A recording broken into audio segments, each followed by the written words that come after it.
Last time on the Happy Hour, Vacant talked about the Crunchyroll Awards for a solid 20 minutes. I toned out after that, and nothing else matters.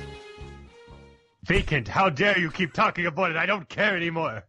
But guys, Netflix is stepping up its anime game. I will destroy you. Let me tell you about it. Seraph of the End's just come on there. Kakegori's getting on there. Boys, invest in Netflix. Put your dicks in Netflix, because it is going... You can't invest your dick in anywhere. It's not a form of currency, but if you could, do it.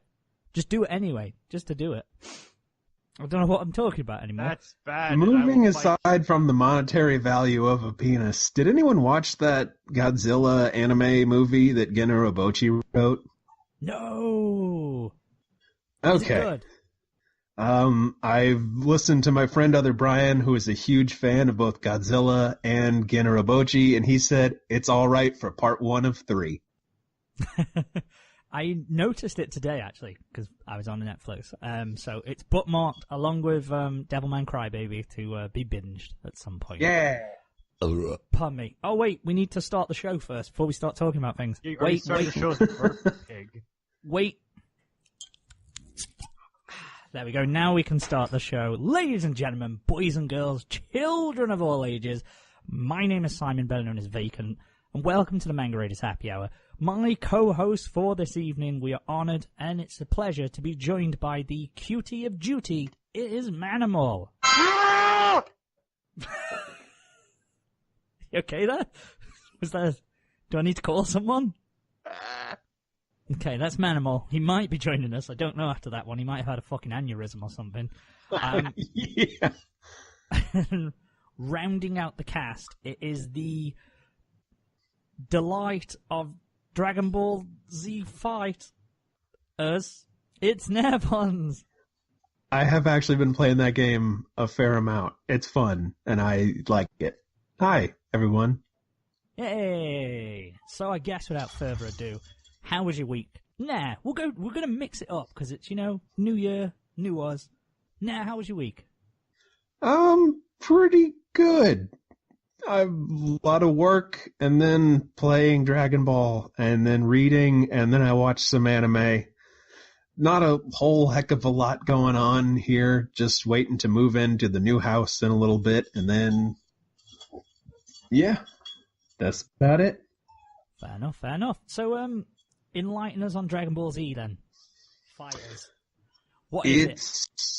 It is, in terms of other fighting games it's probably closest to Marvel vs. Capcom, where it's 3-on-3, and you can tag out your character for either an assist or fully swapping out characters at any time.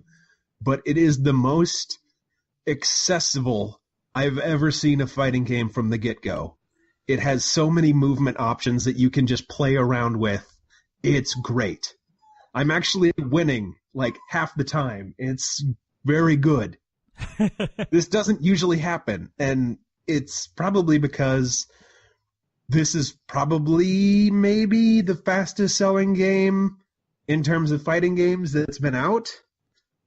Like, I think on Steam alone, the highest concurrent number of players was Tekken 7, and I think it had about 14,000 at its very peak. Dragon Ball FighterZ Day 1, the highest number of players was 44,000. Jesus. Okay. Compared to, say, Marvel vs. Capcom Infinite, whose highest is in the, I don't know if it's broken 5 digits yet. So, okay, well, all this time with Dragon Ball Z Fighters, or FighterZ, whatever the fuck, I thought it was going to be just like the Tenkaichi games. No. Oh. Well, this is a real-ass made-by-a-fighting-game crew game. Huh. But it's got stuff like you hit R2, and you will just rush towards an enemy, and if you hit, you can start a combo. But, okay, sweet. You hit like triangle and circle at the same time, and you'll do vanish and then appear behind them. It is the button for nothing personal, kid. It's got the same, like, remember playing Persona, the fighting games? And if you just mashed square, you would start an auto combo? Oh, I remember playing it at LAGC with Josh. It's got that, but for your simple, the like light, medium, and heavy all does some kind of combo stuff that you can choose to ignore and just do regular stuff. It's got so many different beams and specials, and all the characters are fun and unique, but not too unique that, you know, the basic hit square, triangle, circle to do light, medium, heavy, like, just, that's a combo, and it'll link. Very fun. That sounds like a good balance then, because that must be a fine line for people who, like me, who want to get into beat-em-ups, but have like, I tried playing BlazBlue. Oh, that's... this is a game that is very, very simple to get into, but you just know that the bar for mastery is super high. Yeah. There's some combo videos out there that are just scary to watch, but I haven't fought any of those guys yet because there's pretty good balancing since the game knows. Okay. There's a bigger player pool, so you're not automatically thrown to the wolves like, you know, Street Fighter V at this point where you get online and the only people still there are playing it a little harder than you. That's always kind of the there's like a filter for, like, say, if I was going to jump on Street Fighter V, I ain't going to last long online. I'm not playing that in any capacity online. I'm going to be doing it with me or my mates. That ain't going to end well. What was it? Wasn't the PS3's Ultra Street Fighter 4? PS3 was the generation that had 4. Yeah, PS4 is the generation with 5. I tried to play that online, and I'm pretty sure I just played as Poison in that game, but I don't think I ever came close to beating a single person. Nope. That game was freaking hard to do combos. I nearly destroyed my controller trying to figure all that stuff out. Yeah. That's the other thing about Dragon Ball FighterZ is it is easy to play with a controller. You don't have to go out and buy the $200 arcade stick. Yeah. Yeah, that's like what you need to play Street Fighter, right? Because to do those freaking combos, you like destroy your controller and destroy those freaking sticks, you know? Yeah. Okay. So like in Street Fighter, up until 4, I think 5 has a new version, but like you need to do 360 inputs for supers. You only need to do Hadouken motions for any of the like special moves and fighters. Okay. Up to and including if you want to do a 1 bar of meter, you do quarter circle forward R1. And then depending on the other super special moves, it'll be quarter circle backwards R1 or like R2. Well, yeah, all the quarter circle this and that, like it's so confusing to me. I guess because I'm not used to fighting games. Yeah, I was going to say there's that. I'm used to Brawl. I just flick on the Wii U gamepad and spam Lucina. And that's the other thing, is that the fighting game community, like all the YouTubers and the crowd for that, have been doing their best to put out loads and loads of videos for, this is probably your first time in a fighting game, because prior to this there was, Xenoverse. Yeah. Dragon Ball fans are out there, and they will buy pretty much any old crap, as seen by the quality of Dragon Ball games in the past. Oh, whoa! I will not let that stand, because Budokai Tenkaichi 3 was fun as hell. Budokai Tenkaichi 3 is terrific. What was the Were one you on like ever subjected to Dragon Ball Z Taiketsu on the Game Boy Advance? Wow. No. I have one on the Game Boy Color Dragon Ball game. That was actually kind of fun. Yeah, I had one of the Game Boy Color, or might have been Game Boy Advance. It was like the Cell Saga, but it was much more of a sort of not RPG, but was that Legacy of Goku? Yes, that sounds right. There was one against Cell, and those games are pretty good. I forgot about the one that I had, but it was actually kind of fun. I forgot I had a Game Boy Color, actually. Like, there's also some really good, like, card games out there that were for the Game Boy. There's some good RPGs, but there has been a whole shitload of bad Dragon Ball fighting games. What's the one on the 360? 360 had like Raging Blast. That was like close to the wasn't good. Tenkaichi games. There's like Ultimate something or other. Yeah, Raging Blast came after the Tenkaichi ones, and they were like the next gen. They Yeah, looked wasn't it like pretty- Ultimate Tenkaichi or something? I don't know. That was. I think so. There was like barely any fighting. It was just a lot of like animations and stuff going on. Yeah, Because that's a series that gets farmed out to whoever wants to do one this year can. And so, yeah, there are very good Dragon Ball games. Do you know what? There's then, just a lot of crappy ones. You've convinced me. It's payday today. We've got through January, the hardest month traditionally. I'm probably going to buy it in the next few days. Yeah. I'll be honest, I think it's a better investment than Dissidia. Oh, yeah. I mean, I do love me some Dissidia. I don't know.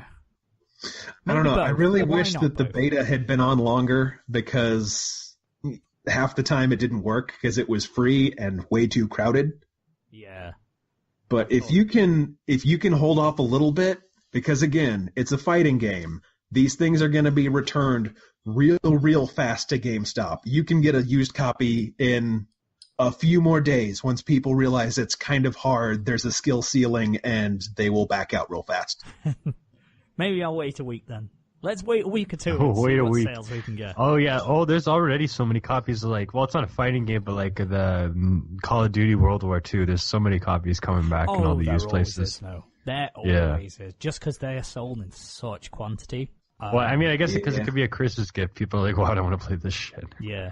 Oh no, I mean, well, I'll mention it in my week. I've been playing more Call of Duty. Introduced the. Anyway, I'll say it later. I will say one feature that this game is missing that I wish it would have is picking character voices between English and Japanese versions individually rather than just as a set. Right. Because I really love Japanese Cell, but I don't want Japanese Goku. Yeah. And I don't want American Majin Buu. I And love those American three- Majin Buu. They're coming in and out of my team. I'm trying to come up with a set group of 3. And it's not 1-to-1. But every once in a while, the current American voice actor for Cell will sound exactly like Plankton from SpongeBob. Yeah, that's why And- Cell's good though. He has a funny voice. I love It's Cell's so voice. hard to ignore. Vegeta! I guess Cell does have almost like a Plankton voice. Like it's. I loved Vegeta. I'm Yeah, a but big fan of Plankton's Cell's voice, like what's his name, Lawrence or whatever, something or other. Like he has a great voice though. I'll show you that I'm the perfect one, Goku. And then I'll get those Krabby Patties. Yeah, you got to be. I can't do a Plankton impression, everyone. Kamehameha, wow. So, yeah, that was... The SpongeBob thing is a reoccurring theme. We've firmly grasped it as well. That's coming back. I would like a parody SpongeBob episode of Dragon Ball Xeno. That'd be cool. But see, then you start getting torn on who plays what as an equivalent, because, Just like Patrick as the best Yamcha. friend would need to be Krillin. Can you imagine Patrick as Krillin? I can. I can imagine Patrick as Majin Buu. Squidward as Vegeta, I guess, because Yeah. sort of the rival. Would Mr. Krabs be Master Roshi or Kami? I would... Oh, see, there's too many characters in Dragon Ball, and there's not a big enough pool for SpongeBob. Sandy Squirrel would just have to be Bulma by default. Ooh, I don't know. I don't know. Maybe we'd have to tack on a bunch of other cartoons. Let's raid Nickelodeon and just smash them all together for a Dragon Ball parody. That's already been done somewhere. That's true. But yeah, Dragon Ball. I hope I'll be getting it in the next couple of weeks. Because I really, that's sort of the next thing I want to get into. I really want to get into like a nice beat 'em up, or an entry level beat 'em up at the very least. Well, there's that. This year, especially this January, has been bizarrely stacked for fighting games. Because you have Street Fighter V Arcade Edition dropping. There's Dragon Ball FighterZ. There's a game called Rising Thunder out there, which was made as specifically an entry-level fighting game where instead of, controller inputs for special moves, it was mapped to buttons with cooldown. Oh, okay. And they got bought out by Riot Games, the League of Legends group. Yeah. And so that game got dropped. It's no longer being made, but as a fun parting gift to everyone, they just said, here's everything so far we've done on Rising Thunder. Have fun. It's free. That's cool. There's also Blaze Blue Cross Tag Battle coming out, and now I don't think they're doing the 40 characters, but 20 of them are DLC deal anymore. Gotta get them in them loot boxes. Oh, boy. Yeah. Cool. Anything else, or shall we run on to Manimal? Yeah. Oh, God, that was all just me talking about fighting games. Sorry. That is good. It's cool. It's cool. Like I say, Dragonball came out. It's a big deal. We're a bit light on news this week, so I'm glad that was really the only thing I could think of, was that was released. Manimal. I know you've been waiting a long time. How was that motherfucking week of yours? First of all, I'm not going to respond to you if you talk to me in such a disgusting and malicious manner. I'm sorry. I don't know why I did that. Sometimes I just add swear words. I come on here to have a good time. To have some laughs. To have some gas. Have a giggle. Have a giggle. Have a wiggle. Have a giggle and a wiggle. No. My week was pretty normal. I did some things, released some new songs. Yoshiko's The Last Stand and Neo Venetia. Okay. Venetia. It's great when you can pronounce it. It's Venetia. Because it's not Venice. It's Venetia. It was an aria. So yeah. The Scarlet Ammo? Oh my God, you don't know. And I did that. Worked on my music some more. What else? Restaurant reviews are back. Okay, I miss the Polish restaurants so much. I'm thinking about it every single day of my life. We need a jingle for restaurant reviews. Okay, let me think about it. You're down 'cause the news. It's restaurant reviews. I like it. That was really catchy. I like it. That was good. It's the next Bop Bop. I don't think so. It doesn't even work though. Okay, wait, I gotta do it one more time. You're down 'cause the news. My restaurant reviews. It doesn't make any sense. It's fine. It's Why great. are my reviews gonna cheer you up? Because there's nothing when I'm feeling blue and I'm down in the dumps. The only thing that will pick me up and the thing that I look forward to most is hearing that you enjoyed a good meal at a brand new restaurant. Well, okay, yeah. So I'm thinking of the Polish restaurant every single day. I had a dream the other night where they came back, but they were a sushi restaurant, which was really weird. Why are you dreaming about them? I've dreamt about this place 2 times, okay? And of the owner and his wife too, not just the restaurant itself. I'm thinking about it every day. Do you know that meme of Wolverine where he's where he's got the picture? I'm just imagining you with the picture I love of this place so much. I love this place so much. Okay, it was more than a restaurant, but anyways, So I went to. There's about 4 places to get Finn pancakes and stuff. There's not much else in the way of that kind of stuff. It's usually just pancakes. They don't actually have cool Finn stuff, just pancakes. Cool Finn stuff. Once again, no one makes pancakes better than my grandma. No one can. No one even comes close. When you just got this big fat thing of pancake batter and you're just freaking throwing it on the grill, come on, gotta get pancakes done. For a second there, I thought you were going to say your grandma was big and fat, but it's nice to hear. I was like, why are you suddenly just like giving a description of your grandma? Yeah, no one's like can do pancakes like my grandma. How big and fat she is. She has a history of eating pancakes.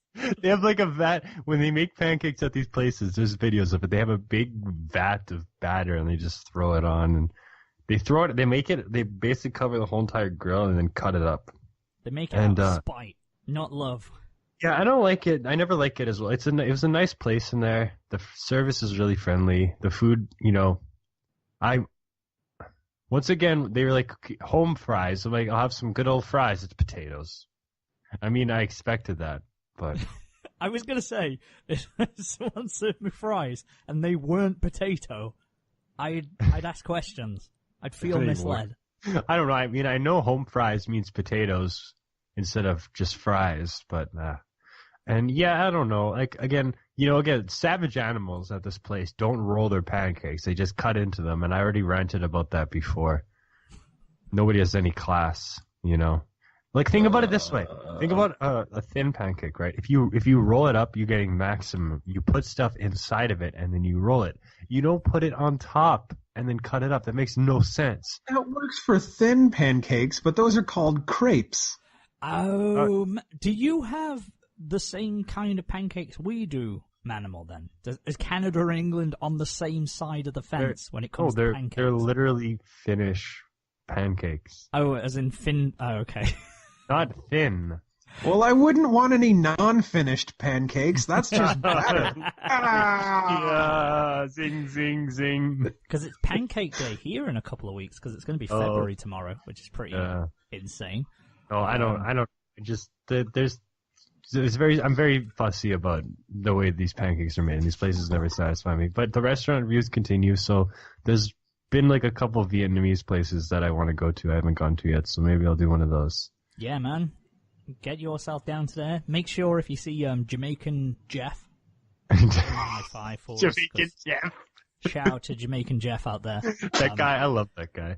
But if you are in the Newfoundland area and you fancy a Jamaican... Those Yellowknife, man. Sorry, if you were in the Yellowknife area and you fancy some Jamaican grub, make sure you hit up Jamaican Jeff. There's a free plug just out of love. What's the ending jingle? Like, because you need an ending jingle to close out. Wait, okay.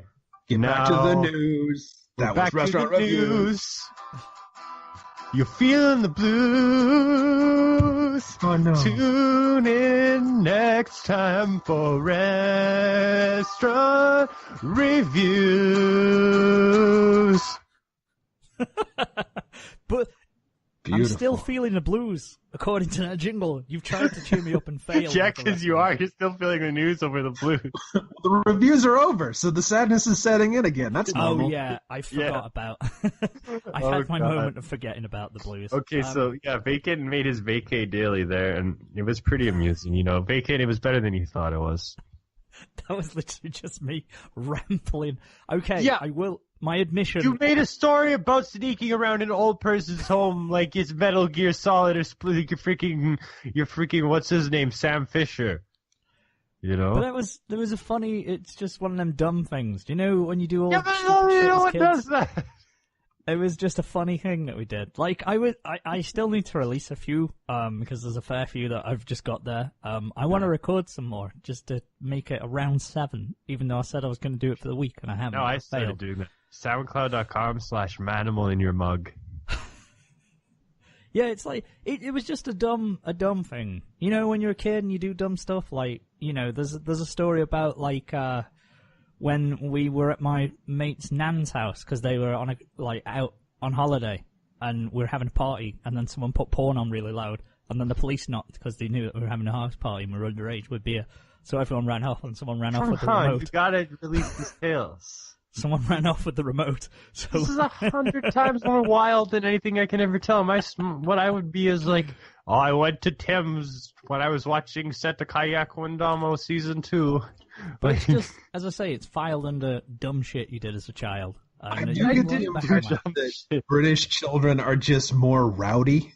Like, yeah, that's my stereotype for British kids is that they're just like they're more like they're just they're the kind of people who just like piss on cops and run around, and, I wouldn't piss. No one would. I think that's a rare thing that people would piss on a cop. That's silly. I just Does like it that. have to do with British cops being more like lenient and I mean, you they don't rascal? have guns. Well, like, I mean, except for the Queen's Guard, right? Who like yell at you and stuff. I mean, they were. To be honest, they were pretty sound. Like the police that we knew, little and large. There was one large, one little one. Partly because they were community support officers, so they weren't fully fledged policemen, but they were still classed as police. I don't know what the distinction is. I'm not smart enough to know. They were pretty sound. Obviously, Roy Fistlebottom was my alias, so I always used that whenever they took your name. Because what they would do at the start, if they saw you, every Friday, they knew we hung around. So they'd take your description, they'd take your name, and obviously if someone then said, oh, a guy in a grey hoodie with a, black bottoms or whatever, he smashed a window or some shit like that, then they would trace it back to you. I mean, but my name was always Roy Fistlebottom. Yeah, but only in England could a name like Fizzlebottom ever pass, though. They probably thought that it wasn't my real name. I'm a 14-year-old kid going, my name's Roy Fistlebottom. Nobody names their child Roy. Oh my god, why can you do a British accent better than Vacant's actual? What area is that accent? Yeah, everyone talks like that. Wait, do that voice again, please. Boy, you're not supposed to come around here. What area is that? It's me. You've got that white hoodie and black trousers on. You sound more British than Vacant. I'm gonna have to write a sternly worded letter to your mum. To your mom. Could I borrow a pencil? Why can you do these voices so good? Oh, God. That's exactly what a British pop sounds like in my head.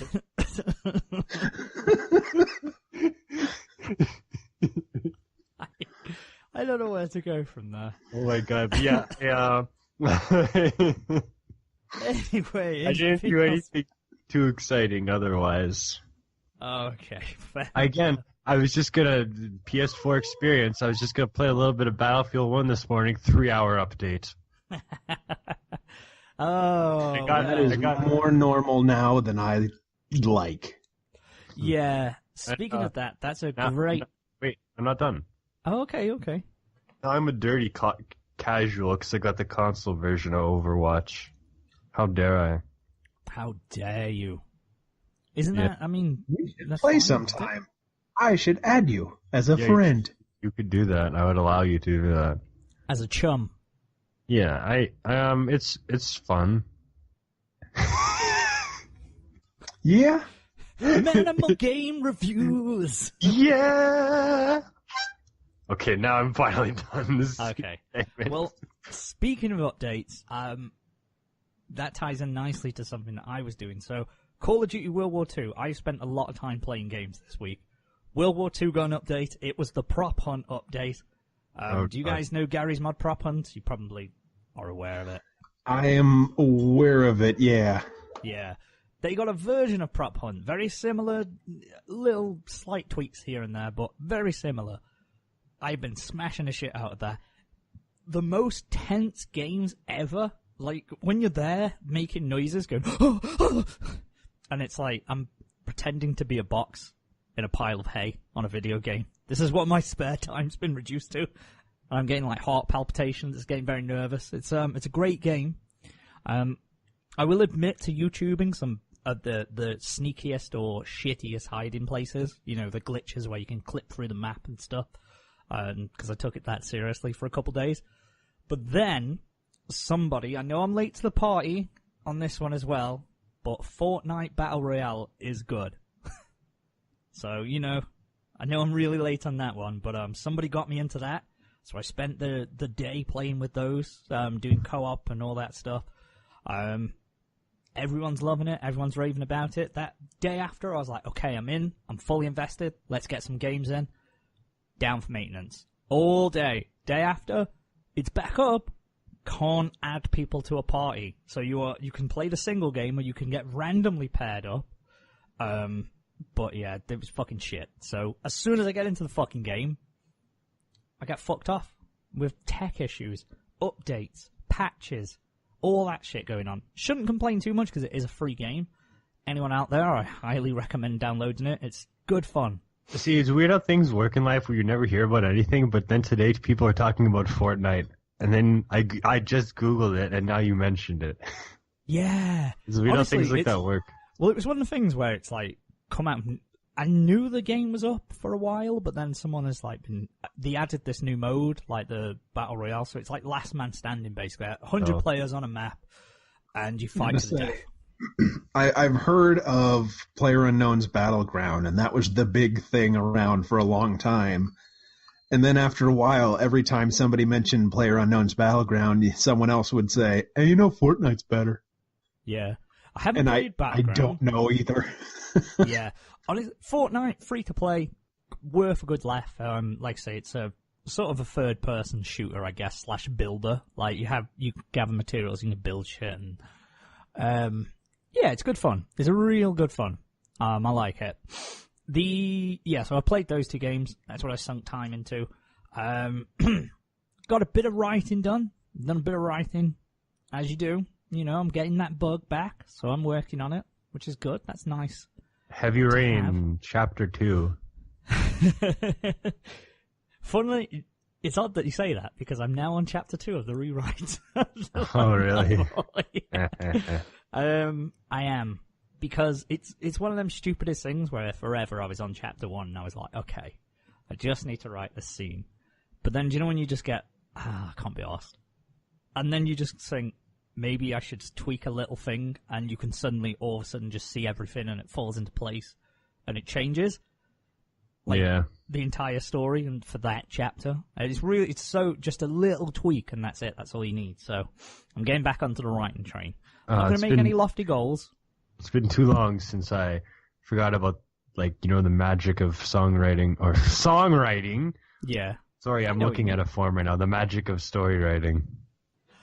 Well, that's the thing. I've neglected it. I've been piecemeal, like here and there, like at the beginning of the year last year, and then in the summer, and then a bit more at the, I was coming back to it consistently, but not really having a chunk of time and sitting down and hitting it. So you're getting that excitement back into it, which is always a good thing. And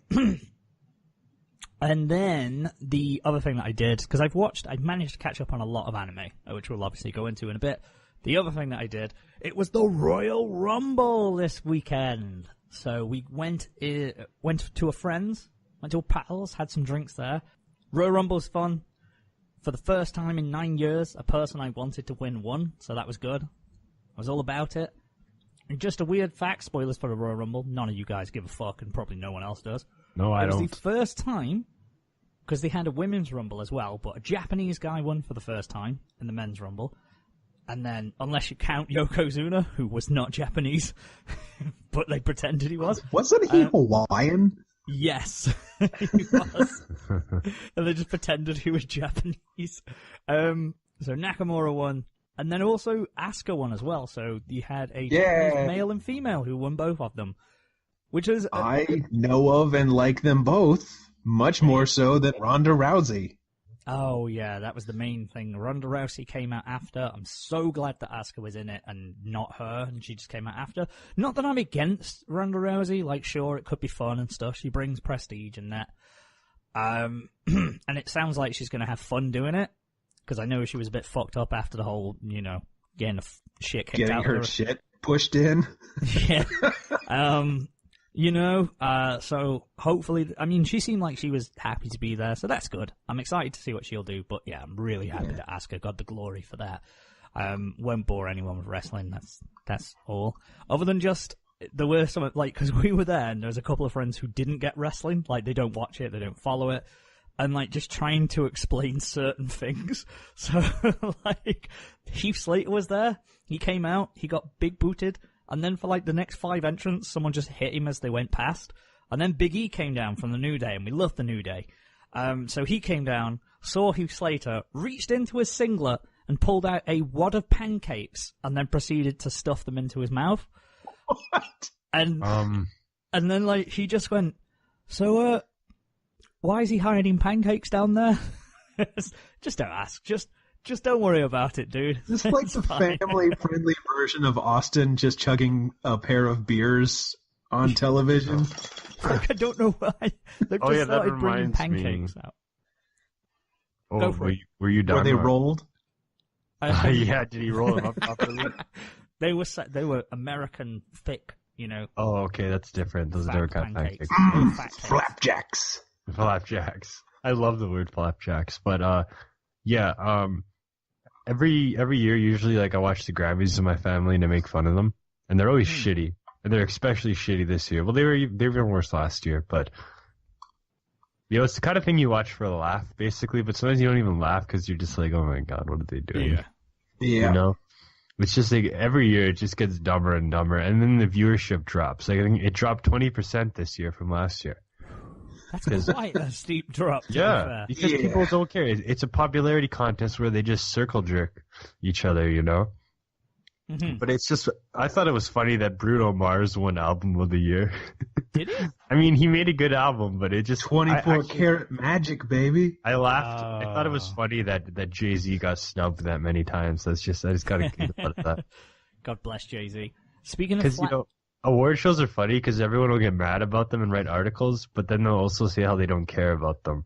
Yeah. I don't care about this award, but this is that's literally what we're going to do with the Crunchyroll Award. We don't care about them. The same thing is, it's a fun thing to talk about. Even if we talk about the Crunchyroll Awards, we could be like, that's so stupid, I don't care.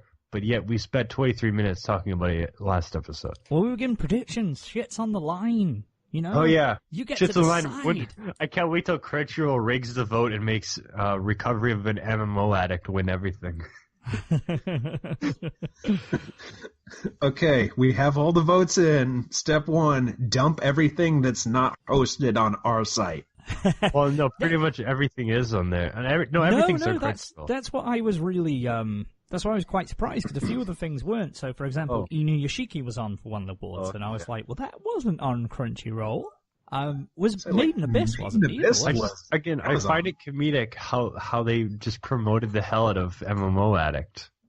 Yeah, I mean, it's not like it's not a bad show. It's pretty okay, but I just found it funny how many articles they wrote about how it's a masterpiece. They do catch on with some though. Like what's it? Is it Yuru Camp from this season? Oh yeah, they do. I'm seeing that everywhere, and they are going all in on that one. I mean, it's a good show, but yeah. Yeah, it's not a flagship. Well, I've not watched it myself, but yeah, they do catch on to some of them shows like Kobayashi. Holy Dragon shit! Maid last year. Holy shit! There's an article that's just posted on Crunchyroll. Do we want to get into the news right now? Yeah. Just before. Okay. Well, I've gone past it now, but because you said you love flapjacks, you'll love Big E even more because someone knocked his pancake out of his hand the other week, and he just looked at them with his crazy man eyes and went, "You gonna flap the wrong jack, sucker!" And that's now my favorite sentence that was ever uttered by a human. Proceed to the news. Finland goes anime to get young people to vote in their presidential elections. Of course they do. Huh. If the SNES game didn't work, turn to the No, anime. they made there was an NES game for Swomobee 100 where you get to kill the Russians. And now they made an anime video to get people to vote. I love Finland is the second best country in the world. They just get better every time. I already used the joke, you're finished once, so pushing it here. Oh my god, this is amazing. It's like an anime video. I'm watching it right now, and this is spectacular. This is... I mean, just the headline enough says it all, but... Wait, they're dabbing at the end of this video. Are you kidding me? Oh, good. Now I feel less happy about this. But at the same time, that was just yeah. Is it done by like an anime studio, or is it just a cartoon with an anime style, or what? It was posted by the Finnish embassy in Tokyo. So interesting. I like mean, it. I don't know. There was enough pictures, memes around during the last election of Donald Trump will make anime real. That Oh. Again, the best part was when it was in Akiba's trip. But I still laugh at that, how, again, it was the whole thing, the respectable Trump, where they made him look so They made them both look really respectable. They didn't even make fun of them. They just drew like these honest pictures of them. What was the show that had a brief moment of Trump going like, "Hey everyone, there's a meteor headed for Earth and we're all going to die in 50 minutes. I don't give a shit cuz you're all losers though. Bye." Yeah, what? Did they do that in Pop Team Epic? It wasn't Pop Team Epic, but I won't put it past them to do something with it. No, okay, no, I just seen the picture of that. I don't know what it's from. Same. Yeah, I just saw the image of that. That was pretty funny. But yeah. But yeah, that's just a story. I had to get the headline. Do we have any other news? Not too much, to be honest, on my end. It happened last week, but I do want to give a... Can you give a shout out for the passing of someone you enjoy? Yeah. I don't know. Ursula K. Le Guin passed away last week. She was the one who wrote the Earthsea series. Oh, yeah. Which is related enough to anime because there's a Studio Ghibli Earthsea movie that's okay. The story behind that is that she is a big fan of Hayao Miyazaki, and when she heard Miyazaki wants to adapt your work into an anime, she eagerly agreed, and then later found out that it was Hayao Miyazaki's son, Goro Miyazaki, who did it, and then she was a little angry and disappointed. She was also angry and disappointed by the sci-fi version of that show.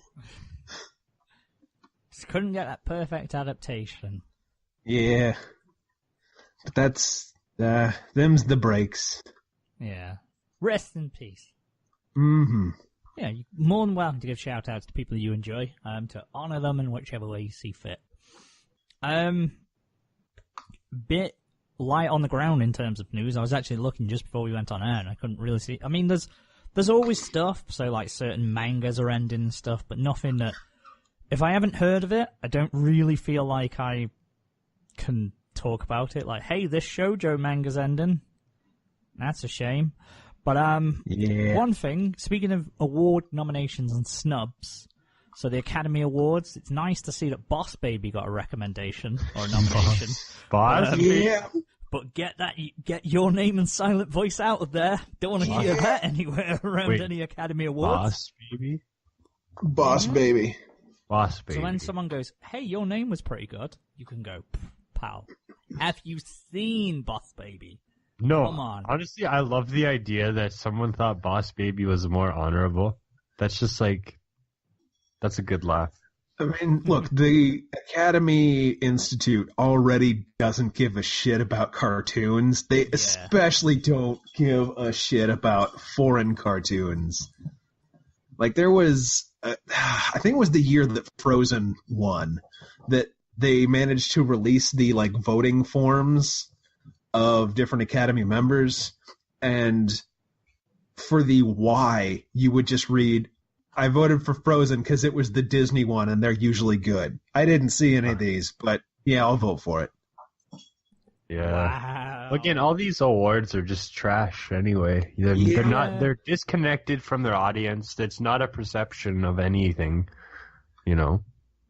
That's why, like, reader awards and stuff are more important to, like, nowadays. That's why nothing's as prestigious as the Nickelodeon Kids' Choice Awards. Exactly. Because it's what the kids choose.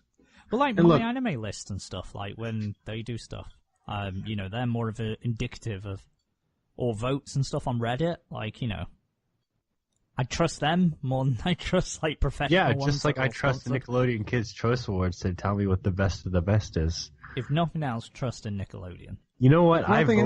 Go back and listen to our Year of Best of Awards. Yeah. You're the only trustworthy people. For many years, I tried to vote in the Nickelodeon Kids' Choice Awards, but they only allowed Americans. That was very tragic. And you could try to call them. They always had sweepstakes to go to Orlando. And one time I remember my mom got on hold with them. But then they're like, yeah, you got to be American. It was like, okay. I mean, It that's sounds also like a painful story. That's also because we got American TV. So Nickelodeon didn't used to be over here until like, I don't know, end of the 2000s kind of thing. But I was watching it the whole time. I was advanced. I was not watching YTV. I was ahead of everybody, ahead of the game. Hey, Manimal, you see what was on Teletoon last night? And you're like, Yeah, no. I wasn't watching Jimmy Two Shoes. Jimmy Two Oh, hey, Shoes. now Jacob Tutu is a legit good show. Jacob Tutu. I'm embarrassed that I even didn't say the name correctly. This is my This is my culture. Gotta be ashamed of myself right now. First, I revealed that I watched American TV all my childhood, and then I couldn't even get Jacob Tutu right. Yeah. Note. Other than that, like news-wise, Full Metal Alchemist, the movie, the live-action I one. remember the time 2004 when they had the Kids' Choice Awards and debuted Playton's Army afterwards. I listened to Back in Black that night, and my aunt babysat. I Awesome. didn't have cable in 2004. Thank you for that. This is the Manimal. kind of memory I have where I remember things so specifically and stupid. So, other than that, Full Metal Alchemist live-action movie supposed to be coming to Netflix on February 19th. Don't know which countries it's going to be in, but if you want to check that out, it might You know what be. country it's going to be in? Go on. You know who's stepping up their game? Who would that be? Portugal. Portugal. Oh, man. Stacks. The anime offering in Portugal. Yeah. And then there was just some... Sometimes we like to pick out these reader award lists and stuff, like for best waifu and all that kind of shit, just to poke fun of them. There was one for best rival, but it's so obvious that it's not even, there's no point in going through it. It's probably the character like Hero Academia, right? He's number 4. Oh, it's probably, Vegeta's Vegeta's 2. number 1. Vegeta's number 1, yeah. He absolutely is. Sasuke from Naruto is number 2. Gary from Pokemon's number 3. Gary? That's a good pick. I would not have predictable. thought Gary would have made it. But yeah. Is his name really Gary? Gary in the cartoon. Well, Gary Oak. Yeah. I still like that name better than Blue. I do too. Yeah, here's Blue. Isn't he a good guy? What's his rival's name? Red? Yeah. Well, Yeah. in Japanese. Wait, are you kidding me? Yeah. So back in the original Game Boy games and the Source games up until I want to say Black and White just named their characters the colors of the games. Wait, Yeah. So he was red, and in Japanese, in the Japanese anime, he was Shigeru Okaido. That's a good name for kids. Gary. Say, because Gaza, the Gazman. Ash Ketchum in Japanese was Satoshi. Wait, what? Really? Yeah. Wait, his name hasn't always been Ash? No, that's I mean, it wasn't like they go, oh yeah, Asu Ketchum. Ashu Ketchamu. Well, I guess, that's how all these translations work. Porkimando. Yeah, no, we had this discussion this time last year about how I don't remember. because a lot of Pokemon are puns. Here, obviously Bulbasaur, dinosaur, bulb, and that kind of thing.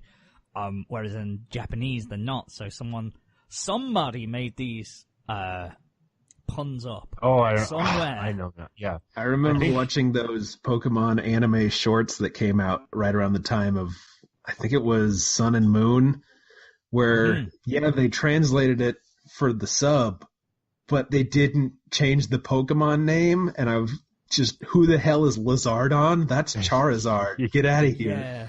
Lizardon. Why didn't they change the names in Dragon Ball Z so Goku's name was Jacob, Vegeta's name was Christopher? Look, they did their best to localize that. It's a good thing we didn't have Bulma named Bloomers. Yeah, That's I was going to true. say, I don't want Goku's son, just Rice. Here's true. Rice. It's true. We've got to stop King Cold and his son, Refrigerator. I forgot that they actually did Frieza. change the names. Yeah, don't do that. Not that his name We've got to help Kuririn. Kururi. His name actually was Kuriri. Refrigerator, wasn't it? Yeah. No, his name's Frieza, but like spelled a little bit different. Isn't that what they did with Beerus? Like he was supposed to be Virus, but Yeah. they just changed it to Beer instead. But could you imagine if they all had names like that? It was like Jacob and Christopher. And What would Goku be? He'd be like a Jacob. Keith. He's Jacob. Jacob. Okay. Super Saiyan Jacob. Because Jacob is such a generic kid's name. Yeah. Oh no, because he was Kakarot, or Kakarot was carrot. You know, Yeah. Vegeta is vegetables. Oh, Broly is broccoli. Paragus is, asparagus. All the Saiyans are vegetables. But Raditz. if you Snapchat, try to yeah. Romanize the Japanese version of English words, you get different enough that they sound like, Yeah. But I liked it. I think a Raditz, like a villain, would have to be named like probably Gavin is like such an asshole name. I think that's a good one. Rudy. Rudy. No. No, Rudy is from Fat Albert. He guess what his personality was. Was he rude? He was rude. Yeah. Albert would be a good one. Albert would be Yeah, Nappa. Nappa Albert- would be Big No, Al. Albert. Master Roshi would be Albert. Albert. No, Hubert. Master Roshi would be something a bit Hubert. older. Oh. Or maybe like, like Roy. Anyway. God. Anyone Makes me- else? I got wonder how someone came up with the name of Alberta. Was someone's name Albert, and they were just like, Albert! Like, how do they come up with that? Maybe they did. Maybe it was a female. Maybe that Alberta's a female name. I don't know. That was the end of the news. In case anyone didn't know, That was the best news segment we've ever done. best ever. The last one of January, sending off January. I mean, it's been a fun Hey, wait. fun old month. Oh shit, this is the end of January that this is gonna come out. Yeah, man, it'll be coming out tomorrow. 'cause Or we are recording this given- on Tuesday night. Given Oh, the way yeah. Vacant does things, this could be on the first day of February. Shut the fuck up. In my Welcome to time the zone- special Groundhog's Day podcast where we forgot and now it's a special. Hooray. We it'll be the month of February, the season of love. You've got Pancake Day, Valentine's Day. We'll be getting, I think an actual podcast is scheduled to come out on Valentine's Day, like in 2 weeks' time. Yeah, Valentine's Day is a Wednesday this year. Hey, Vacant. Yeah. The most romantic of days. What are you gonna say, Manimal? I love you. Oh, I love you too. I love all you guys. You know that. I show it every single day. Hey, Nair, Yes. I'm indifferent to you. Oh, why are you going to be like that? But yeah, it is going to be, well, that episode will have to be steamier than chapter 16.5 of Sword Art Online. You'll actually get to hear the audible glopping noise through podcast. Oh, God. Do you know what we're on about, Matt? Oh, no. Manimal Silent. No, glopping is the tentacles. No. no. Okay. Isn't that like the classic Azu Safari scene where there's the glopping and the stuff like that? No, where it comes There's from. another So specific scene. basically, when it was still on the website, he wrote unofficial, but it was still written by the author, a chapter called 16.5, and it was detailing a rather detailed chapter about Kirito and Asuna's first time in bed. Oh, okay. It is horribly written. It is hilarious. In fact, fuck it. We might need to find this. I want to do a live reading of this at some point. Oh, no, it was, yeah. It was I 2 can years, paraphrase the quote as best as I remember if you want to No, just it's- settle for that. No, 2 years worth of semen made a glopping noise as it flowed endlessly into Yeah. Azu. It's his I remember reading it a long time ago, and it's his explanations of... Because it's clearly, I think, was he 15 or something at the time, and he clearly never had sex before, and just some of the things he was explaining... Yeah, but I don't Like get how- it. 2 years worth. 2 years... Because he'd been in the game for 2 years. Oh, okay. And you didn't jerk off. Okay, no. If you haven't jacked off in 2 years, you're dead. You're not. You don't function as a human. I loved how he was like, "Oh, I went numb, but then a burning sensation came through me." It's like, if that's happening during sex, You need to go to the hospital like that. You need to go to an STD clinic. Something is seriously wrong there. Yeah, he was just going there, and all of a sudden it was like, tired of being what you are. I'm going to find that. I'm going to hunt it down somewhere, and we'll do a live reading on the Valentine's Day edition, because it's the only thing that suits it. But let's get off that garbage, and let's go on to... Something that's even better. Something that's even better. That's the winter season. This is because it's the part where I shut up because I haven't watched anything. How have you not watched anything, Manimal? Because I don't have time. I gotta make music. We don't have time. What am I gonna do? That's Make music okay. or watch cartoons? Make music. Yeah. Just watch a few things. That's all you need to do. Yeah, but I don't really have time. I gotta balance my time well so I can make music. Maybe do music an hour less. You make out as if no one else is busy. Everyone's busy. Well, no, I am. I'm just lazy. You can make music while you're working. There you go. Kind of play In the the pawn guitar. shop? Da-na-na-na, your change is 34 cents. Da-na-na-na-na-na, have a good day. Bathroom is behind the wall there, to the left a little bit. That's the employee Have a good day. only section. Not a bad day.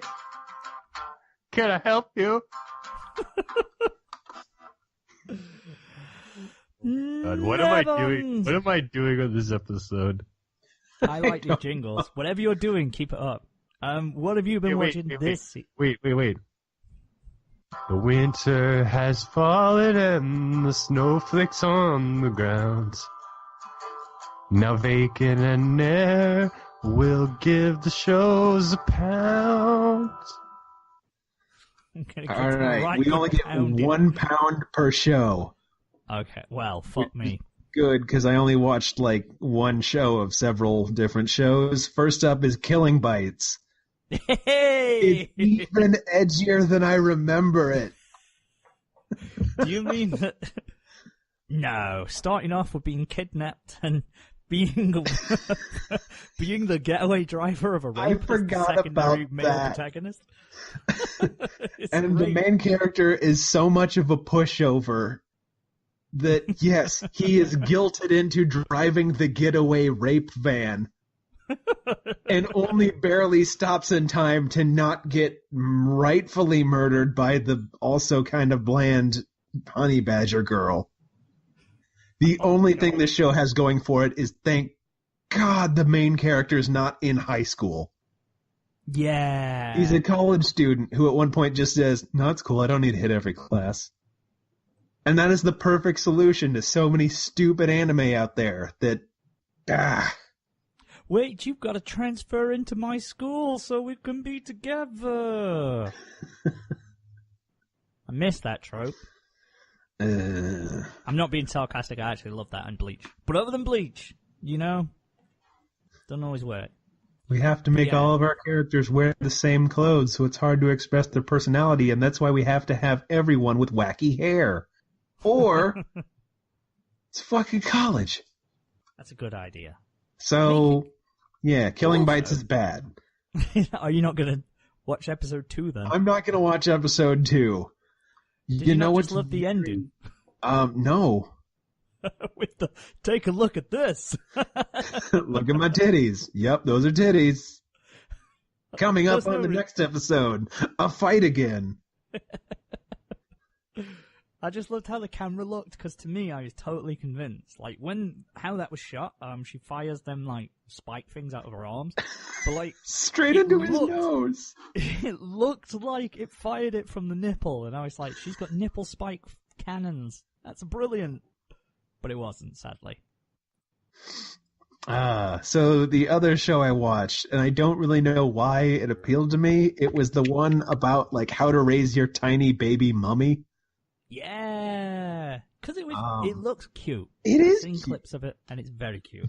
The mummy behaves like a dog. And it's just like, hey, you have to make sure it's getting plenty of water and drinking from something that it won't spill too much in. But don't get it lost in the bathtub or it'll absorb too much in the wrappings. Yeah, but like, man, the mummy's already dead, so like, they can't play that part, right? They can't have like a Marley and He's Me like scene. a little... really weird.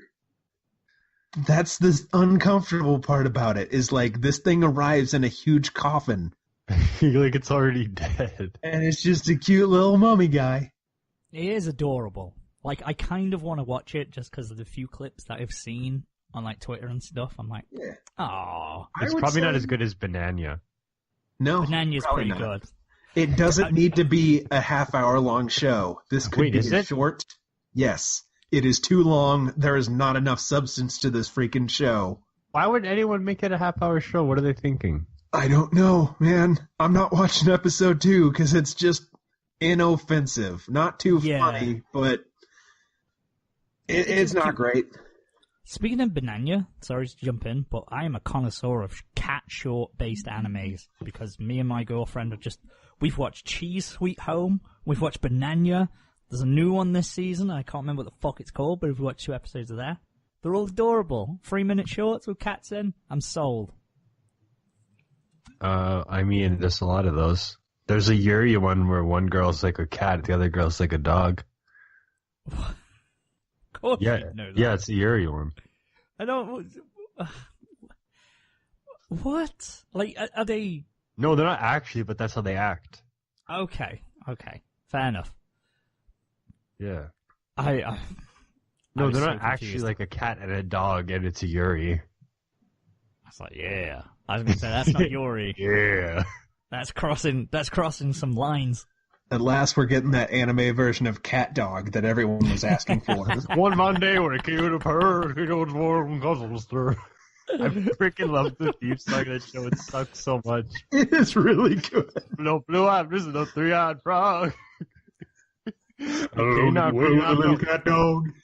I forgot about Cat Yeah, Dog. that song sucks so much, but I love it. Can we have, like, a happy hour version as the new theme song? One Monday. One day some lads sat down to tea, talk about some shit in anime. Yeah, sorry now. Manga. You're fine. The only other new thing that I watched was Violet Evergarden. Yeah. And I'm 2 episodes in. I don't know how much I like it yet. Like, I'm interested and I'm curious, but it's not captivating. This is one of those shows that I will probably watch the whole thing, but if I forget, I will completely forget because I don't really care that much. Yeah. It is a very pretty show. It is. I mentioned it earlier, but it feels like Oscar bait. Yeah, I know what you mean, because it's so... I mean, as you said, animation is amazing. Even little things of transitions, like in episode 2, there was the one where the guy has his whiskey, and then it transitions to the shot of the whiskey and changes color to the girl's brooch that she's wearing. And it's a teeny tiny detail that is, but I just really appreciated like that kind of seamless transition, and it was creative and stuff. But I totally get what you mean because it is gorgeous. I heard so much about this one before it came out. People have been raving about it for weeks and maybe months if you go back. Some of the details that people have been talking about. And I think it is based purely on the looks because it is really beautiful, but story-wise, because it's a very simplistic story. It's here's a girl. It's robot. She's not a robot, but it's that whole Close enough. type of robot learning to understand human emotion and the notion of love. And that's the story. But there's not too much else to it, and it's quite simplistic. It's shallow. Yeah, a little bit. Like, she used to be in the army, and she was the Rei Ayanami type of relatively emotionless but connected to one person. And then he dies? He's very clearly dead, and everyone keeps talking about him as though he's never going to come back and, change the subject when she goes, hey, whatever happened to so-and-so? And they're like, moving on. Yeah. They keep avoiding it because that's going to be some later part of the emotional payoff because Japanese people refuse to fucking talk to each other in media. And maybe they're setting it up as like he's paralyzed or he's in a coma or he will be coming back, and that's a twist, but he's dead. That's the thing. It's so, like, telegraphed in everyone's response and his final, his words and just, basically he told her to go on and live on. It's so obvious that he's dead that it makes me think he's not and he's going to come back or he did something. I don't know. It's so obvious that it's almost like, well, are they going to pull a bait and switch with us? Because the world itself, as they say, they've just gotten over a huge war. That could have been a whole layer of plot. There's some side characters. Obviously, we could have focused a little bit on the guy who took her in, the family who opted to take her in. Like, we could have seen a bit more about them, and maybe she's a replacement daughter for someone who went missing. Blah blah blah blah. I really like the setting of she gets picked up by a doctor who's opened up a business of.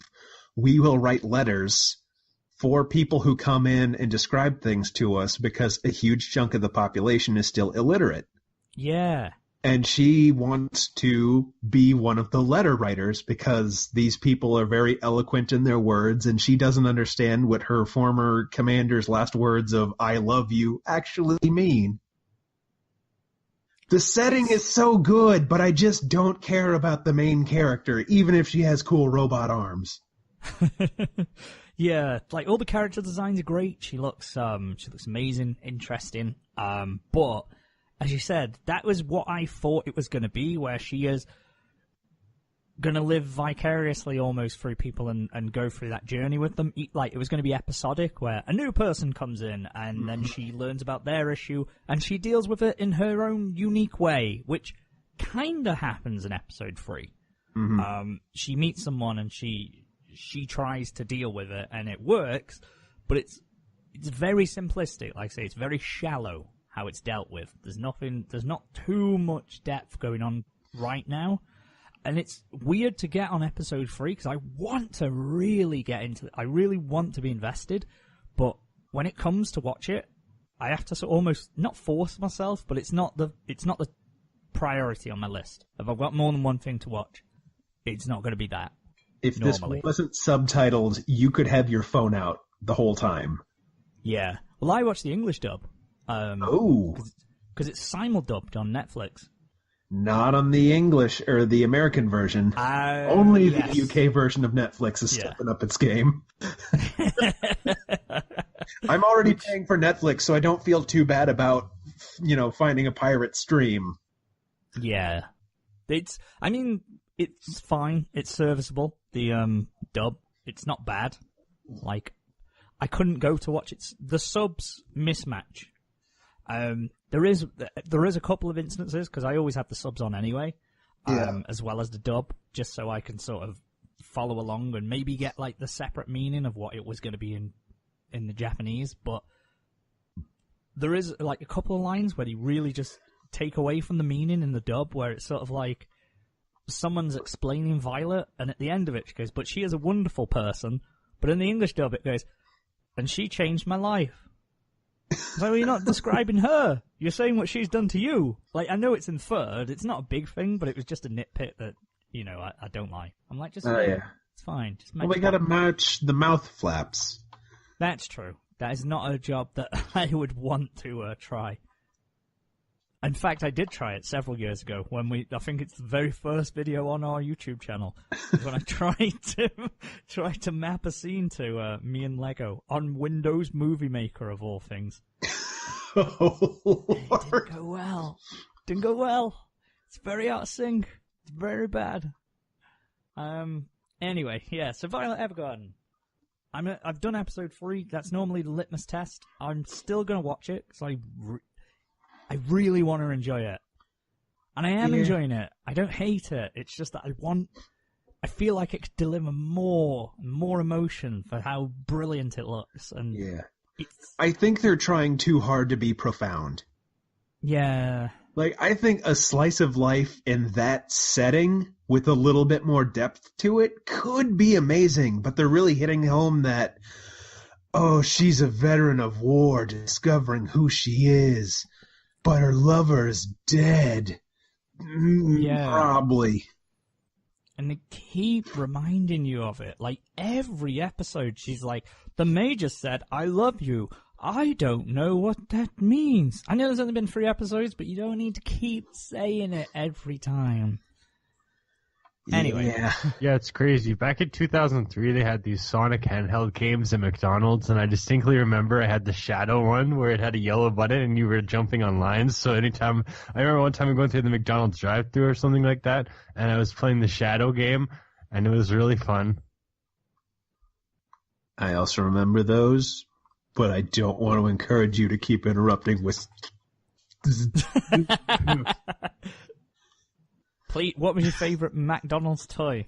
Definitely it was that one, because there was some Bionicle ones. The Matoran in 2001 were pretty sick. They were cool because they were legitimate sets, and my friend had a bunch and he was going to sell me them, but then he sold them at a yard sale. It was a betrayal. And everyone knows that Bionicles are for gays, so it's okay. Oh, is that confirmed? Oh shit. How could you be anything but happy when you have how could you be anything but happy? They had them in 2007. I had Bionicles. They had them in 2007 where they had the Toamahi and the Baraki, and they weren't buildable ones though, so it kind of defeated the purpose. If I'm not mistaken, they also had them in 2008 for the Fantoka, but I don't really remember. And they also... I told you guys a story about the elf one where it was like a big elf book, and I put some fries in there to be a time capsule so I can look back and find the fries I had in 2004 at McDonald's. But then my mom was like, that's gross, take those fries out.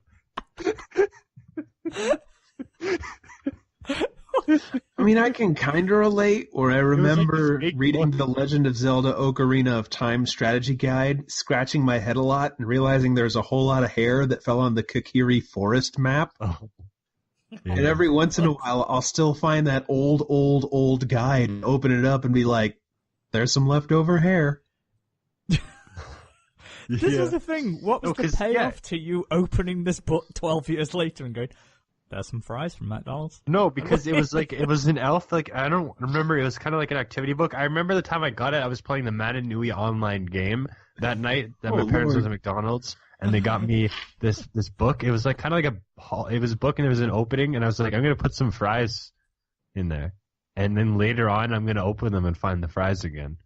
Because I was really obsessed with the idea of a time capsule at that time, where you just you'd bury stuff away and then you'd look at it, you get it later, Yeah. I never did anything like that though. Why don't you?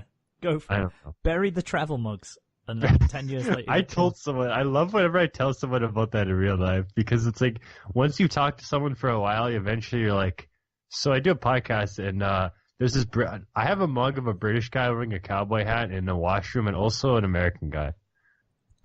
Yeah, that's pretty weird. Yeah. Whoever those are on those mugs, though, they sound pretty handsome. Yeah, I love telling people that.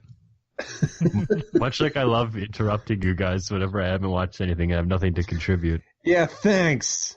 It's great. Okay. Was that the only new thing, did you say, that you'd watched?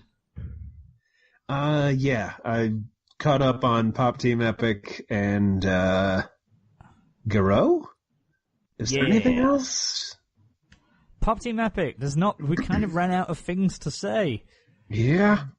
That Winter there was a Cool Runnings reference in there. I want to point out that 2 or 3 weeks ago, I brought up Wacky Racers, and specifically the one guy who got censored out in the new episode. And I don't know what kind of weird psychic visions I'm having, but...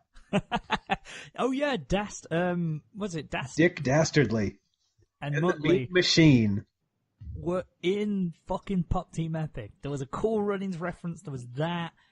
Oh god. I don't know. It is very much the meme show that people last week, I do want to point out, I already mentioned Norio Wakamoto, the voice of Cell. Him and the voice of Frieza were the two men version of that. It was brilliant. Oh god, it's good. I mean, there's people who are like, oh, everyone's only liking it because, oh, it's not funny. It's like, it's just shit posting. People like seeing shit posts and stuff. Like, again, the best part of Pop Team Epic is the responses like that. Yeah, I love the people. I'd rather drink toilet water than watch this. That's funny because I know the exact kind of people. There've been people like that forever who just can't take a joke about things, or like, everything has to be some higher form of art for people like that. It has to be anime. It's this great medium that represents deep stories and has deep tales, you know. But it's it's like shut the fuck you up. have a stupid I just show enjoy the different type of humor that's in this anime. Exactly. Like, yes, what do you? It's not a long These are the same kind of people who probably watch a show like Gamers and think it's a comedy masterpiece. Exactly. These are the same kind of people who unironically love Arrow Mongol Sensei. I mean, we don't have to wait, lump actually, no, everyone they're not. together. No, they're not. Humor Never is mind. pretty subjective.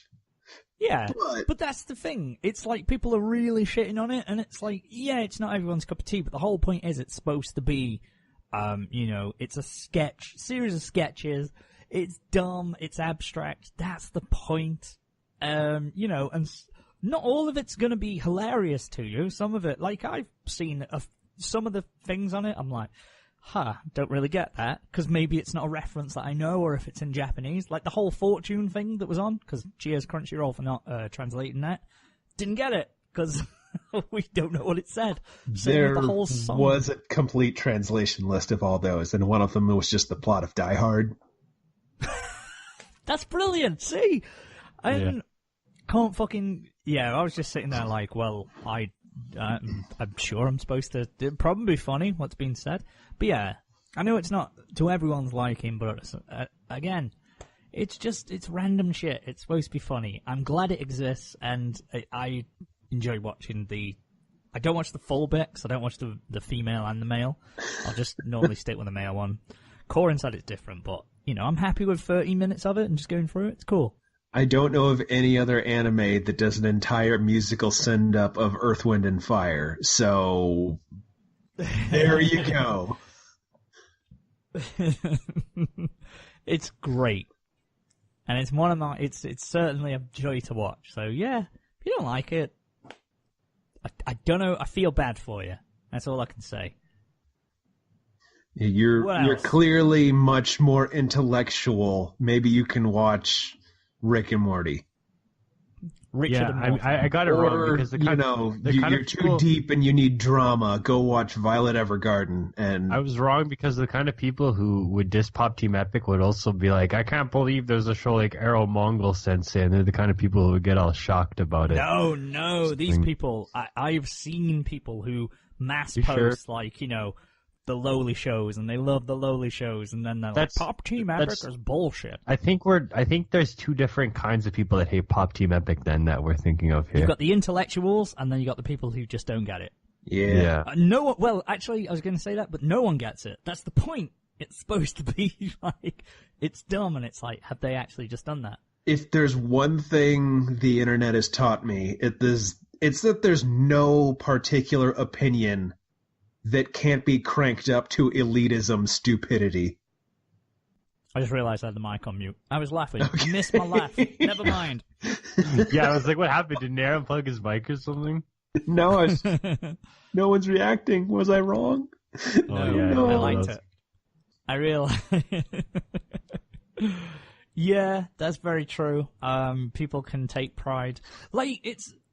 People defend... Oh, whatever. I'm getting off topic. Move on. I'm going to get pissed off if I start talking about the cancer that I see on Twitter. The reason, if it's me who normally tweets it on our Twitter, and if you know that it's inactive, it's because I've seen some fucking AIDS, and I need to just leave for a few seconds. Maybe it's the people we're following. I can't believe this podcast that's AIDS is trying to say that I'm AIDS. Yeah. I mean, we are... shit, but we're proud of it. We're self-aware, at least. A hint of self-awareness can take you a long ways. Yeah. Well, we joke about shit. I mean, we say shit all the time. We've said plenty of offensive things. I think I said something like, it's fine because we say it as a joke, and it's all good. And we getting can off topic. justify our own opinions without sounding too stupid about it, I think, is the important thing. Some of us can. I can't, but you guys support that theory. You do. Normally I'll ramble, and then you guys will say something. I'll go, yeah, that's what I meant. That's the intelligent way of putting it. That's fine. But anyway, fuck to it. Like I say, yeah, maybe it's the people we follow. I don't know. Let's get on with what else we've been watching. Was that everything, or was there more you wanted to say? Aside from, popping in on what my wife is watching every now and again, that's pretty much all I've seen. I do want to watch The Magicians now, because that looks fun. Fair enough. The Magicians. It's a sci-fi show that has a lot more, swearing than I would have thought. Oh. What's it on? It's on Netflix. Is Netflix stepping up that sci-fi game? Yeah, I think it is. The first 2 seasons. Can I admit as well, I went to watch The Greatest Show last week. That's a really good musical? film. Yeah, I really enjoyed it. And I don't like musicals, so I was like, I'm going to hate this. And I actually loved it, so. My wife is a big musical fan, so I usually end up... Well, no, I still need to watch Into the Woods. I saw that live in a performance years and years ago, but I liked it. Yeah. My girlfriend's huge into musicals and theatre and stuff. It's like that's sort of what her background was. Mm-hmm. So, yeah, I'm not a massive fan. Rent can still go suck a bag of dicks, because that's fucking garbage. Fuck Rent. Anyway, we're not talking about musicals. We're going to talk about anime. I am up to date currently with 6 shows, so I'm not doing as bad as I usually do. Still need to catch up on Junji Ito, but it's an anthology, so I might just drop in the latest episode, and that wouldn't be anything.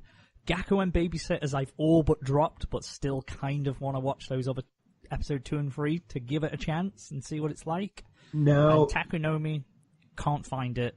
It's probably on Kiss Anime or GoGo Anime or something, but I've not had a chance to watch it. You mentioned on Twitter there was a show that had an interesting twist on the end of the 2nd episode, and it was one of the shows this season with ramen in the name. Yeah, it was the one of several. It is Hakata Tonkatsu Ramen. So I will start with that one. So episode 1 is it's average.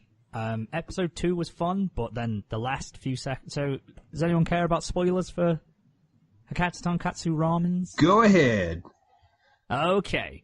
So, I gave the premise before, but I'll do it just in case anyone doesn't know where. It's basically where a huge percentage of the population are hitmen. There's loads of hitmen, professional torturers, all that kind of shit. It's akin to Sin City, sort of, in Japan. So, there's loads of mafias and the politicians are all corrupt and they have their own hired hitmen and all this kind of shit.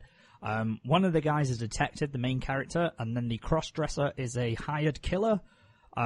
Basically, the plot, where it's come from, the twist at the end was that this cross-dresser killer, their sister, they're basically doing the killing so they can get money for their sister. They're in debt to this dude, this mafia dude. He hires him to kill the detective. He goes to the detective, but he says, "No, fuck you. I don't want to kill him because you haven't paid me right for the last killing." So he decides to protect him instead. The detective. This pisses off his boss. Turns out that his sister, who he thinks is in, I think it's China. Is he Taiwanese? He's something. But his sister, he thought was safe back home. She's actually been sold into human trafficking, bought, and then murdered by the mayor's son.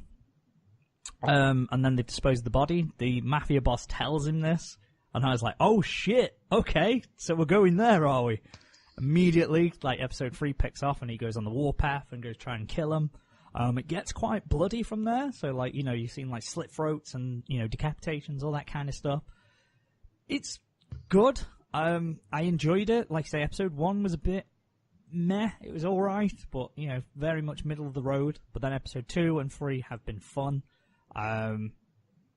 All of that, they have informants, and Some of them are betraying them. Some are, working for both sides for money. So you're never quite sure who you can trust.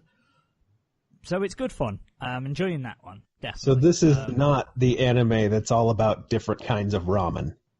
It is not the Miss something loves ramen? Can't remember what it's called. I don't know. About some teacher who likes ramen, apparently. But imagine if that anime that was all about different kinds of rice just turned into John Wick halfway through. I would have loved that. I would have enjoyed that. Yeah. It has a cool look to it and visual style. So I'm enjoying it. I will definitely, I've got up to, watched episode 3, will definitely carry on watching it. I've watched Pop Team Epic, up to date with that, we just spoke about it. I watched Citrus, episode 4. Manimal's still not watching it, don't know why. I've read it. Well, you can still enjoy watching it. I'm enjoying it. I know, for what it is. I'll get to it when I do. Yeah, it's always fun. I think I go through the same motions, of every episode where I'm like, this is good. And then, they get to the moment, which is obviously the climax of it, where it's like, okay, and now try and rape the other girl. And then they go, the drill-haired girl, the student council, May's best friend, then is, really forcing herself upon her. Yeah. But then that speaks to it would have been solved so much easier if May just goes, yeah, nothing happened. Because then it's like, oh no, what did happen? When obviously nothing did happen. But whatever. An anime that could have been solved by communicating. What? Yeah, but they couldn't have an anime if they communicated properly. Yeah, that's literally the point. Is they don't express their emotions and feelings. In Citrus, if they were just can we scissor? And then they'd just be okay. All they need to do, these bitches just need to get a fucking. On first day it could have been I think you're attractive. Let's scissor. And then the whole series will be over. I know we just met, but you kind of just forced me down and kissed. That to me that's no holds barred, baby. We're sleeping in the same room. I can't, something's gonna happen. We're supposed to be sharing a bath because our mum's weirdly pushy on keeping us together. Yeah. My sister-in-law is grinding her vagina against mine. I suspect she may have feelings for me. Better hold off on mentioning it for 12 episodes. Yeah. It's the mum as well. She was always an only child, and then the day she gets a sister, the mum's just take a bath with each other. Just fucking sleep in the same bed as each other. I don't give a shit. It's they don't know each other. Yeah, it's like they have individual beds, and then the mom's you gotta sleep together. Yeah, sleep together, no, guys. It's the mum wants them to get together. Well, the mom's probably secretly the author of Citrus. Can you recreate the plot of Step Brothers with Will Ferrell and John C. Reilly using Citrus clips? Oh my god, you can. That's so disturbing, but you can. You can. Oh, Nissan, did you just teabag my drum set? Oh my god, that's where it would start. And then we just become best friends? Yup. Oh my god, you could totally do that with that movie. That's disturbing. I would love to see Step Citrus. That'd be amazing. Step Citrus. I think that's really good. It's a good one. I think the mom is secretly the author of that Yuri manga that's in Citrus. She's a Mary Sue. She's in there. Oh god. What else was there? We spoke about Violet Evergarden. Kokkoku. I watched the 4th episode of that today. I'm actually finding every episode that I get into that, the more I'm enjoying it. The budget and animation quality has really gone up in this last, I noticed it. There was a really noticeable difference in episode 4. This is the one where the world has stopped. And they're just moving about, and it's what you would expect the plot to be. Okay. It's what you would expect the plot to be, is where, all of a sudden there's other people that can move around. It's like a secret cult devoted to the stone, who have this, I forgot what it's called. It's like a secondary stone to the one that can stop time. So if it's in the area of the Master Stone, it will also stop time for those around them. But obviously it has no power to control time itself, which is kind of cool. So basically the whole point is that the grandpa and the granddaughter are trying to get out of...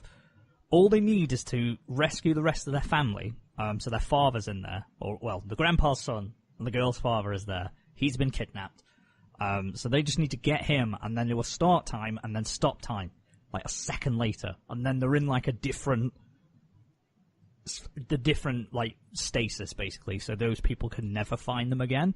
But it is interesting and it is cool, and I like that it's going in depth with people, because you've got like these delinquents and stuff, and the robbing tills in the grocery store, or like the touching up women because it's stasis, they can do whatever they want, and it's kind of exploring that, what people would do if the world had stopped, and that degenerate side of it. Because that's what the grandpa warned them about in the first episode, saying that's why they didn't really use it, because people tend to turn into massive douchebags when they do. But it's good.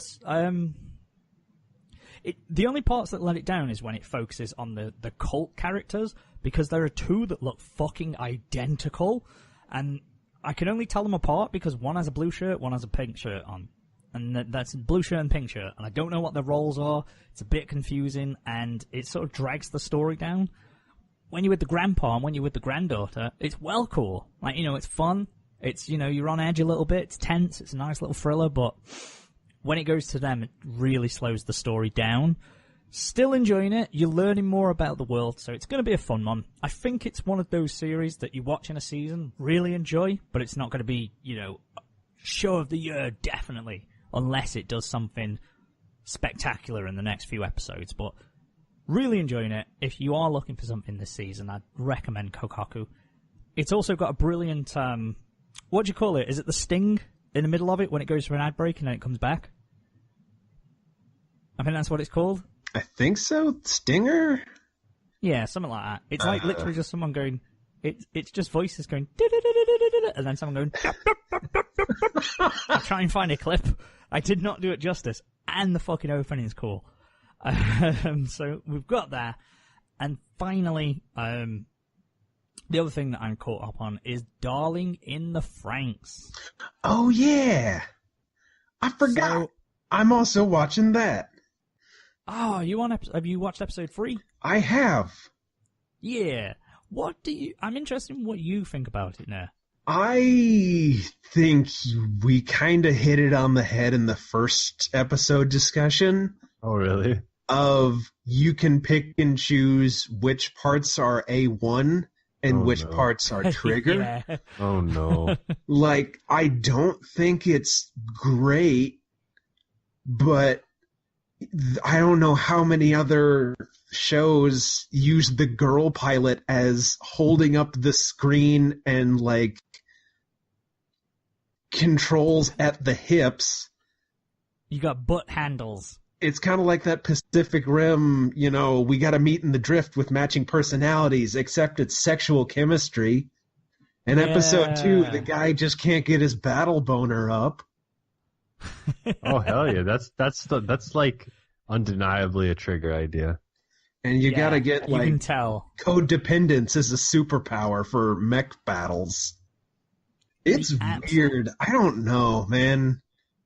Like, Wasn't there a butt shot in episode 2? There's multiple butt shots. There's a lot of butt shots. The fucking pilot, the female, bends over in front of the male. So as if they're riding, like, on a motorbike or something. Oh, don't tell me you have to go through all the tedious stuff where the guy, like, looks away and he's all embarrassed and... There's a couple where, like, she makes the noise and he's like, don't make noises like that. Okay, I don't think I'm going to watch any more of this show. I'm so conflicted on it because some bits I like, and I do find myself enjoying it, and you just know there's going to be some cool battles, but then I'm not a fan of, like, I've seen... Just that kind of character, like, get him out of the show, like, frick, it just ruins everything when you have someone as boring and lame as that. No, watch episode 2 and 3, he gets a little more... He's fine, hero, like, in terms of... Yeah, in terms of his story, he's fine. He's an average character. He's not great. But the one that everyone keeps focusing on, 02, the pink-haired, I guess, secondary, female protagonist, I don't like her at all. No? She's just dumb. It's like, oh, here's the fan service mascot girl who's, she's kick-ass battle, she's a badass, but, because she was, in episode 2 and 3, she's like, oh yeah, he's my darling, I need to pilot with him, so she's already, like, totally won over. Not explicitly saying, oh, I'm in love with him, but she's like, yeah, no, I need to ride with this guy. I mean, he's my darling, it says it all, doesn't it? She's sitting on his lap and she's, right, cuddling up to him and all that kind of stuff. Not lovey-dovey. She's almost like, because he's too meek and mild, like, sort of, he gets all embarrassed when she just sits there. But it's like, she's not, I don't know what the fascination, well, I do know what the fascination is with, weebs out there. It's because she got her titties out. Don't you want a half demon girl to sit on your lap? Do you want Lithuanian Devi on your lap? My wife would probably question that. What if your wife was Lithuanian Devi? Well, considering that's you, she'd probably be fine with it. Aside from, hey, why is there a Canadian guy on your lap? That's an ultimate anime betrayal. But it's a weird, like I say, it's a weird one because I enjoy it and the battles are good. I like with Trigger. I'm not an expert on Trigger like you guys. I've not seen half as many Trigger shows as I think. The truth is, I'm not an expert on Trigger either. It's just fun to. I mean, you're a huge fan of Trigger. I'm not even a huge fan of Trigger. It's just I thought you were animation and fun. Yeah, I think it's more just like a silly thing I say. Like honestly, like what are you like kill a kill? Yeah. Yeah. Kill a Kill and some of Gurren Lagann I've seen from Trigger. That's about it. That's not Trigger. I mean, Trigger people, but yeah. I would say fun Gainax shows are retroactively Trigger. Oh yeah, definitely. Yeah. I know it's just fun. I think as a studio, I'm probably more invested in Kyoto Animation anyway. Yeah, I could see that. Hashtag make season. What? No, they actually already ended Hibike. Never mind. Don't make more Hibike. The way I'm sitting right now, I feel the rumbles in my voice in my butt. Huh. Yeah, like every time I'm talking, I really need to see what your posture is. No, it's the way that this chair is situated, so I'm leaning back a bit, and I feel everything just rattle around in my buttocks. Feeling it in the blop blop in the blop blop. I'm in a the blop blop.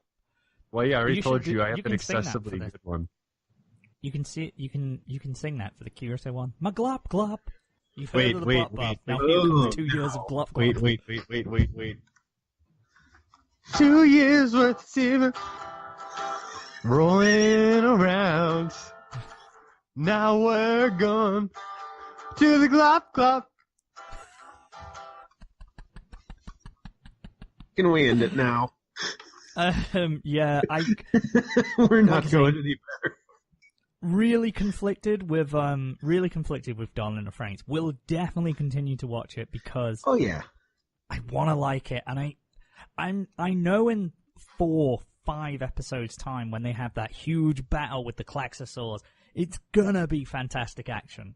Like it's gonna look cool. I like the robot designs and how they mirror the girls, and they look cool. So we'll definitely watch that. Pretty much found my groove now with these are the shows that I'm going to keep up with, or at least try to. So I've got a good selection. I feel like it's too late now. I'm probably honestly just going to drop everything. No, don't do that. It's I don't never know. too. I'm already 2 episodes behind. It's too late. It's not too late. I used to think this last year, but it's not. It's easy to pick up. I got to make my 12th album. I have no time for that. All right.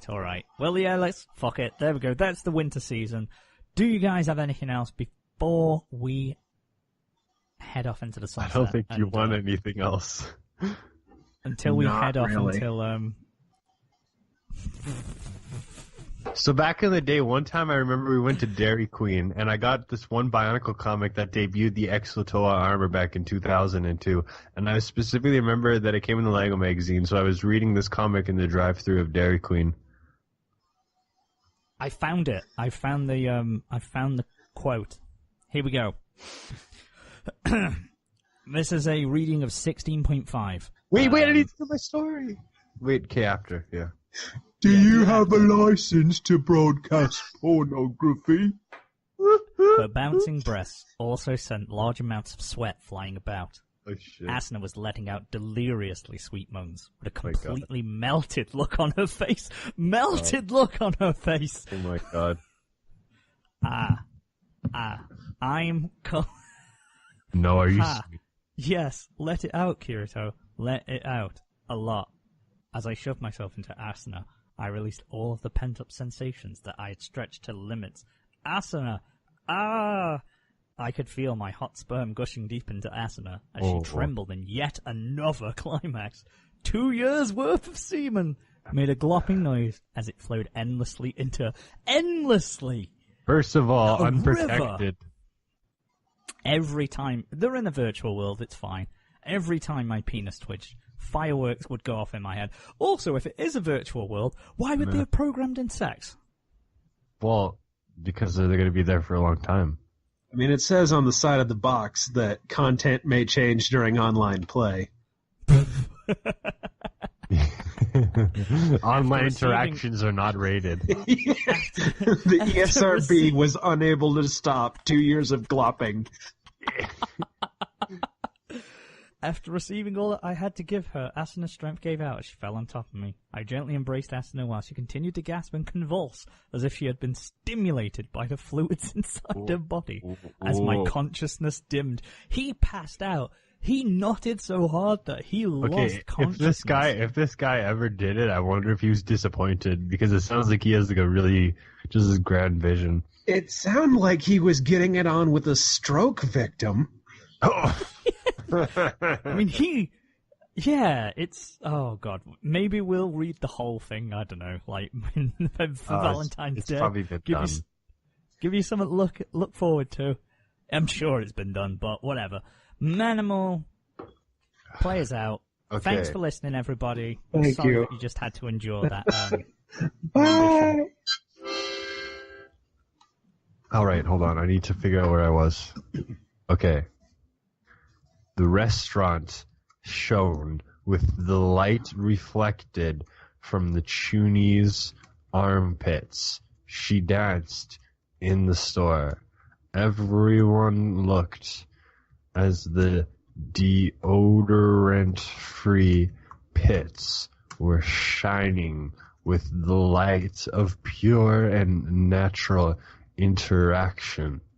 They gazed to her and looked, peeling back layers of flesh and skin with their eyes on the armpits. The Chuni wandered for the one who would come and save her from her black days, which sat still. Ever since he left, ever since the day came where the bird flew from the nest and far away to the sky where nothing returns and only the dead fall to the feathers of the gothic twisted skin crawling in the rivers of black tar in the swamp of the black lagoon where it all flows and every single lost dream of dreamers dies because reality hits. The Chuni needed her armpit tickled. Where the fuck does half of this come from? Tune in next time. This is my new song, Yoshiko's Last Stand.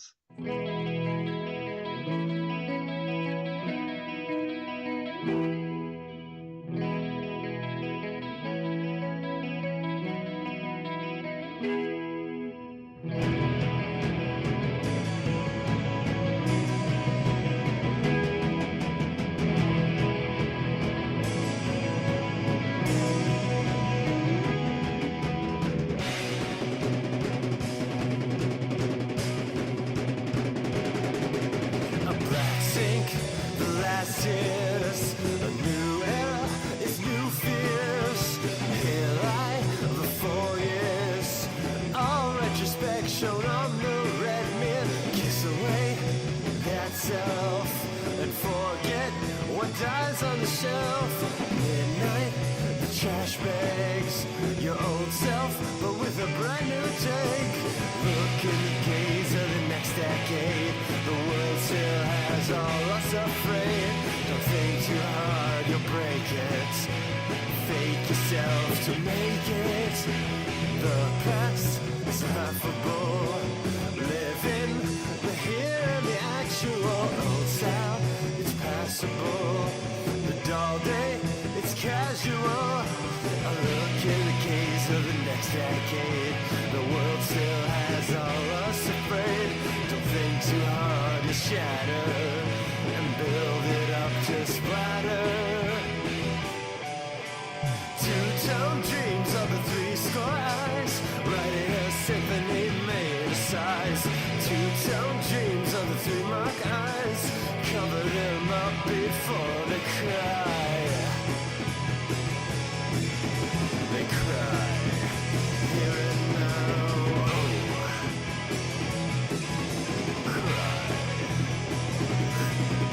Shipping rates higher, it's a ride straight to the fire.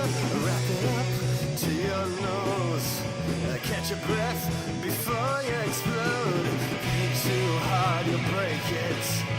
You fake yourself, you make it.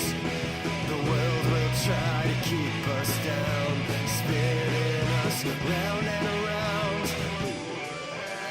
Two-tone dreams of the three skies. Your old life is a silly lie. Two-tone dreams of the three mark eyes, just an excuse if you never try. Those gothic dreams and sinking fiends, they seem so optimistic. With washed out hair and piercing holes, they seem too realistic.